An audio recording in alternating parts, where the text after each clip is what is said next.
Oh, whatever. Good morning, j'espère que vous allez bien aujourd'hui et que vous avez passé une meilleure nuit que moi. Après je me dis que si vous avez atterri sur cette vidéo, il est fort probable que ce soit pas forcément le cas. Et dans ce cas là, je compatis. Donc hier c'était un peu ce style de soirée en fait, où juste la solitude, le vin et la musique emo sont les seules choses que tu as envie d'avoir dans ta vie.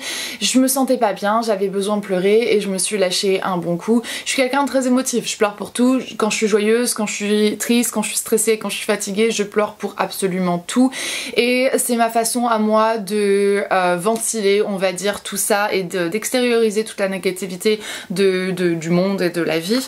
Mais en me réveillant ce matin, bah, clairement j'ai un peu eu ce moment de regret où je me dis punaise, t'aurais pas pu juste garder ça à l'intérieur de toi et ne pas avoir cette tronche ce matin.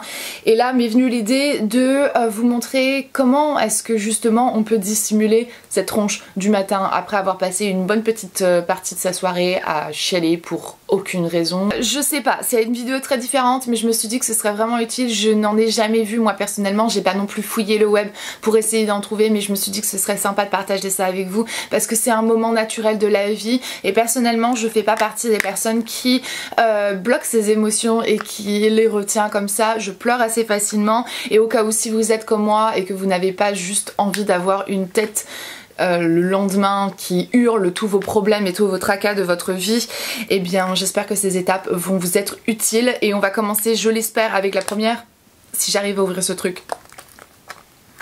Je mets toujours en fait des petits trucs comme ceci dans mon frigo. Ça qu'est-ce que c'est? C'est des patchs pour le contour des yeux. Alors si vous n'avez pas de patch, ne vous inquiétez pas, c'est pas la fin du monde. Il y a 3 choses très simples et qui demandent 3 fois rien que vous pouvez faire directement à la maison. Premièrement, vous pouvez prendre 2 cuillères à café, les mettre dans le congélateur, les laisser poser pendant 2-3 minutes, les ressortir, les passer sous l'eau pour que ça ne colle pas sur votre visage et sur votre peau lorsque vous allez les mettre sur vos yeux. Placez-les sur vos yeux, sous vos yeux, aux endroits des poches, etc.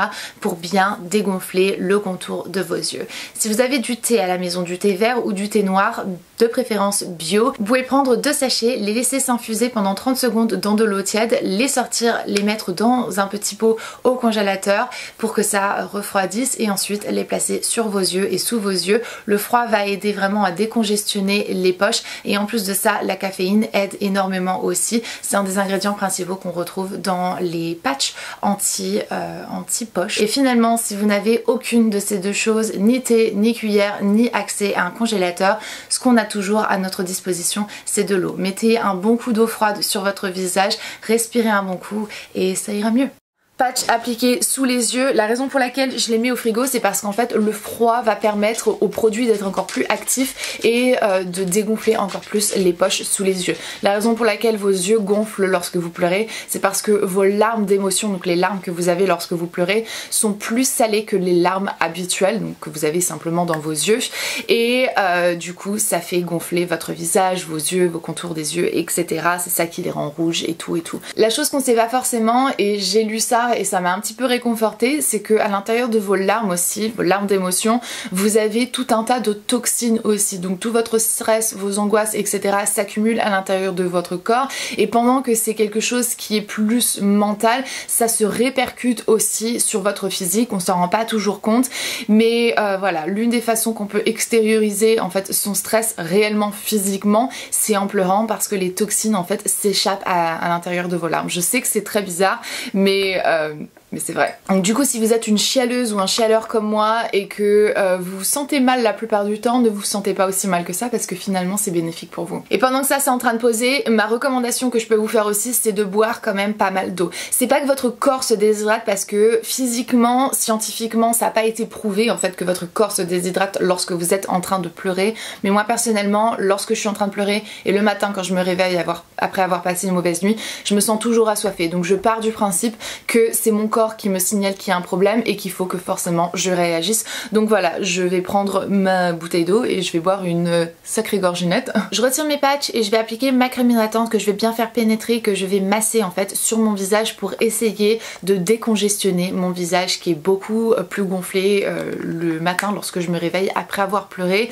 Et ensuite ce que je vais faire c'est que je vais appliquer des petites gouttes pour les yeux. Donc celles-ci elles sont différentes en fait, ce sont des gouttes pour les yeux qui sont faites pour les yeux rouges qui sont faites en fait pour vraiment retirer l'effet rouge des yeux. Donc c'est ce que je vais mettre dans mes yeux et ça va comme ça permettre de rappliquer un petit peu d'hydratation à mes yeux qui sont complètement desséchés et forcément de camoufler l'aspect rouge de mes yeux et des muqueuses. Je vous ai rapproché et on va passer maintenant au make-up. Si vous vous maquillez pas, je vous conseille quand même de faire cette toute petite étape. On devrait toutes et tous avoir ce style de palette dans sa collection. Ça c'est un truc qui est juste un classique. Ça vous permet de faire mille et une choses et de recouvrir tout un tas de trucs sans utiliser réellement une tonne et une tonne de maquillage. Et ce que je vais faire en fait, c'est que je vais prendre la couleur pêche juste ici de ma palette et je vais venir presser cette couleur là, juste là en fait, sous mes yeux pour vraiment me permettre de dissimuler un petit peu plus les cernes qui se sont créées encore plus que d'habitude,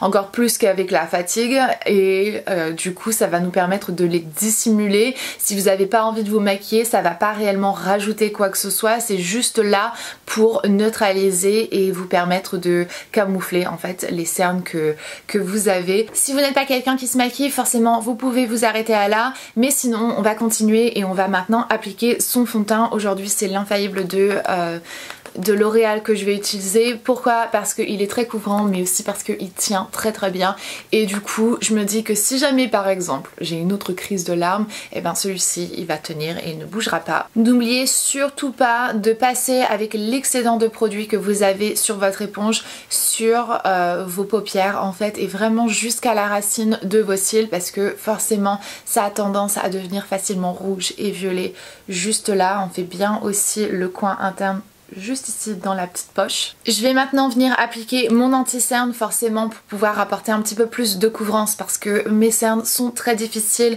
à cacher, on n'a pas forcément beaucoup dormi, les larmes ont fait en sorte que le contour des yeux est encore plus violet, encore plus rouge que d'habitude, donc voilà, on va bien faire ça. Je vais en mettre aussi juste ici au niveau du bas et des ailes de mon nez parce que ça a tendance à devenir facilement rouge et irrité aussi lorsque je me mouche et tout ça. En règle générale, quand j'ai passé une sale nuit comme ça, pendant que je me maquille le matin, j'essaie vraiment de m'occuper l'esprit. Je ne suis pas comme ça dans le calme en fait. Aujourd'hui c'est un petit peu différent parce que je suis en train de filmer une vidéo, mais habituellement je regarderai une série, une vidéo sur YouTube, j'écouterai de la musique, enfin vraiment j'essaie de divertir mon esprit pour ne pas penser à ma nuit, pour pouvoir me préparer à la journée et essayer de faire en sorte de passer la meilleure journée que possible. Je vais maintenant venir poudrer mon visage, c'est la Fit Me de Maybelline que j'utilise. Si vous sentez que vous allez probablement vous remettre à pleurer dans la journée et que vous n'êtes pas quelqu'un qui est fan de poudre, je vous conseille quand même de bien faire le contour de vos yeux. Ça va vous permettre de faire tenir votre maquillage un petit peu plus longtemps. Je vais venir remettre un petit peu de couleur à mon visage pour l'égayer un petit peu avec une pointe de bronzer. Si vous avez envie, et moi personnellement je vous le conseille, appliquez une petite pointe de blush, mais faites attention à la couleur que vous choisissez. Restez dans les teintes qui sont un petit peu plus naturelles, un peu plus pêche en fait. Tout ce qui est marronné et pêche va aller beaucoup mieux que tout ce qui est rose et rouge qui va vraiment rappeler en fait cette couleur qu'on peut prendre dans notre visage lorsque on a eu notre petite session larmes. Donc je vous conseille de vraiment utiliser quelque chose qui est un petit peu plus naturel, qui va être moins flagrant, qui va rajouter de la couleur sans en faire trop. Et ce que j'aime bien avec ce blush par exemple, c'est qu'il est très légèrement satiné, donc il va rappliquer un glow à ma peau que j'ai tristement un petit peu perdu en appliquant ma poudre, mais ma poudre va me permettre de faire tenir mon maquillage beaucoup plus longtemps et va être beaucoup plus résistant comme ça aux moindres larmes qui pourraient couler encore. Donc voilà. Et une fois de plus, cette prochaine étape n'est pas obligatoire, mais si vous avez envie, une pointe d'highlighter ne fait jamais de mal. Maintenant on va pouvoir passer aux yeux. Pendant que j'ai envie de vous dire de faire le focus plus facilement sur vos lèvres que sur votre regard, ne changez pas trop non plus votre routine parce que ça pourrait faire l'effet inverse. Si on a l'habitude de vous voir avec un fard à paupières bleu tous les jours et que du jour au lendemain, un jour en particulier, vous n'en avez pas, ça pourrait forcément attirer le regard des autres plus facilement que si vous l'aviez mis. Donc ça, c'est à vous de voir, à vous de juger, de voir ce que, avec quoi vous vous sentez le plus à l'aise. Enfin en tout cas voici mes conseils au cas où. Donc moi j'ai 1 à 2 étapes en fait. J'ai le recourbe-cils, toujours, mascara ou pas mascara, je recourbe quand même mes cils. Pourquoi? Parce que ça va me donner l'impression d'avoir des cils beaucoup plus longs. Donc vu qu'ils sont recourbés, ils sont beaucoup plus visibles, ça ouvre le regard et donc ça permet voilà, d'avoir un petit quelque chose sans en avoir trop. Si vous avez envie d'appliquer du mascara, forcément n'oubliez pas de mettre un mascara waterproof. Mais avant tout ça, si vous n'aviez pas de petites gouttes en fait pour les yeux pour pouvoir vous permettre de dérougir vos yeux, si vous avez un crayon beige, c'est le moment d'en appliquer dans votre muqueuse inférieure, voire même dans la muqueuse supérieure si vous voulez, pour neutraliser en fait toutes les couleurs rouges sur la muqueuse et vous permettre d'avoir les yeux une fois de plus beaucoup plus agrandis, un regard beaucoup plus reposé. Mon préféré et la meilleure recommandation que je peux vous faire, c'est le crayon beige en fait de la gamme Infaillible de L'Oréal. Il est juste tellement bien, il est hyper crémeux, il s'applique très bien en un seul passage, vous avez la couleur désirée et ce qui est bien c'est qu'il est waterproof aussi, donc hyper résistant. Et donc moi finalement je vais pouvoir appliquer mon mascara, c'est le Worth the Hype mais forcément dans la formule waterproof. Moi comme d'habitude j'en mets sur mes cils inférieurs parce que ça ouvre encore plus le regard. Et maintenant on va pouvoir passer aux lèvres. Et là pour le coup vous êtes 100% libre. Appliquez ce que vous avez envie. Du gloss, rien du tout, un rouge à lèvres sans transfert, du rouge, du jaune, du vert, du bleu, ça n'a aucune importance. Faites vraiment ce que vous avez envie, ce qui va vous rendre heureuse, votre couleur préférée, peu importe. Vous êtes libre vraiment de faire ce que vous voulez. Moi ce que je vais faire c'est que je vais utiliser donc ce rouge légèrement orangé, c'est le Red Shot de By Terry, donc des Lip Experts. Make-up fait et tout ça conclut cette vidéo et toutes les petites étapes que j'avais à partager avec vous le lendemain matin lorsque on a passé une très mauvaise nuit. Forcément juste avant de partir ou quoi que ce soit je vais reprendre une petite gouttelette d'eau et voilà, n'oubliez pas vos mouchoirs dans votre sac à main si vous en avez besoin, si vous pensez que vous allez en avoir besoin. Et petit conseil comme ça un peu ridicule mais voilà, mettez votre tête en arrière lorsque vous commencez à sentir vos larmes, tamponnez, ne frottez pas, n'essuyez pas avec votre mouchoir et dites-vous que vous n'êtes pas du tout les seuls, que c'est humain, que c'est quelque chose qui arrive, on n'a pas toujours des bonnes nouvelles, on n'a pas toujours des bonnes journées et ça c'est ma meilleure amie Audrey et rien que ça me donne envie de pleurer parce que je suis tellement heureuse d'avoir quelqu'un comme ça dans ma vie qui est toujours là pour moi. Et voilà, on va passer avec cette petite note finale. Merci Audrey d'être mon amie, merci de me supporter et de discuter avec moi pratiquement tous les jours. J'espère réellement que vous avez quelqu'un comme ça dans votre vie parce que c'est des personnes comme ça qui me permettent de fonctionner normalement les jours où ça va un petit peu moins bien que d'habitude. Donc voilà, je sais que cette vidéo était très différente et que le mood n'est pas habituel sur ma chaîne, mais en même temps je me suis dit que ce serait quelque chose qui allait être pratique au cas où pour vous. C'est pas un sujet que moi j'ai vu, après c'est pas un sujet non plus que j'ai recherché sur le web, mais voilà, je me suis dit que ce serait sympa d'être là pour vous en fait, lorsque ça va bien et lorsque ça va pas toujours aussi bien qu'on aimerait. Donc voilà, merci infiniment d'avoir regardé cette vidéo, ne vous inquiétez pas trop pour moi, tout va bien aller. C'est juste que de temps en temps, ça va moins bien que d'habitude, mais c'est tout. Je vous fais d'énormes bisous, merci infiniment d'avoir regardé cette vidéo et je sais que vous avez peut-être pas envie, mais qui sait, si vous avez envie de vous abonner pour ne pas rater mes vidéos, et je vous promets que d'habitude elles sont beaucoup plus joyeuses que ça, et bien n'hésitez pas à le faire. Je poste tous les lundis, les mercredis et les vendredis à 17 h. C'est un privilège de pouvoir partager les quelques petits trucs que je connais avec vous et je vous remercie d'être là pour les écouter. Enfin écoutez, moi je vous fais d'énormes bisous, je vous dis à très bientôt dans une prochaine vidéo et jusqu'alors comme d'habitude prenez grand soin de vous-même. Bye.